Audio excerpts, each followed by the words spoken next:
ધારવાડ તોડકીના એક સાગરીતને crime branch પોલીસે બાતમીના આધારે સચિન ટી પોઈન્ટ પાસેથી ઝડપી પાડ્યો હતો। ક્રાઇમ બ્રાન્ચ પોલીસ મથકનો સ્ટાફ પેટ્રોલિંગમાં હતો ત્યારે પોલીસ કોન્સ્ટેબલ ઇમ્તિયાઝ મંસૂરી અને પોલીસ કોન્સ્ટેબલ યોગેશ દાન ગઢવીએ સચિન ઉનપાટિયા ટી સેન્ટર પાસેથી એક રીઢા ધારવાડ તોડકીના સાગરીતને ઝડપી પાડ્યો હતો।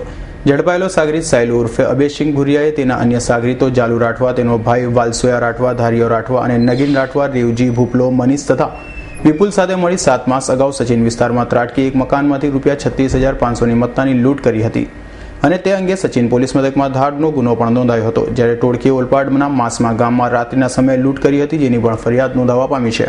ટોળકીએ એકલવાયા અને છેવાડા વિસ્તારના ઘરોને નિશાન બનાવતી હતી અને દિવસ દરમિયાન ટોળકી તેની રેકી પણ કરતી હતી। સચિન પોલીસ સ્ટેશનમાં ગયા વર્ષે આકાશ વિલા સોસાયટીમાં રાતના સમયમાં અજાણ્યા ઈસમોએ એક મકાન ઉપર હુમલો કરી અને લૂંટ કરેલી। આ અંગે સચિન પોલીસ સ્ટેશનમાં ધાડનો ગુનો દાખલ કરવામાં આવેલો।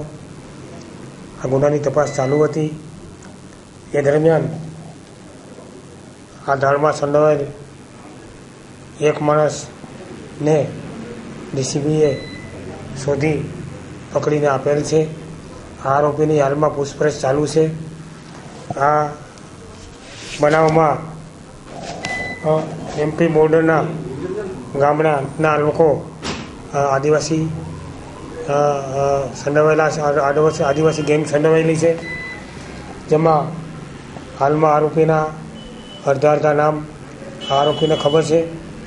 તેમ છતાં આ આરોપીને આજે અમે કોર્ટમાં રજૂ કરી રિમાન્ડ મેળવી અને બાકીના આરોપીને શોધી અને આગળની કાર્યવાહી કરવામાં આવશે।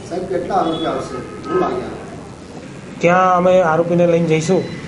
જેટલા આરોપી મળી આવશે તે આરોપીને પકડી લાવશું। બાકીના આરોપીના પૂરા નામ અને સરનામા મેળવી અને પણ ત્યારે પકડવામાં આવશે।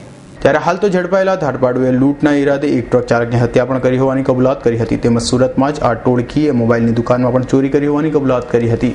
Bureau report S9 news, Surat.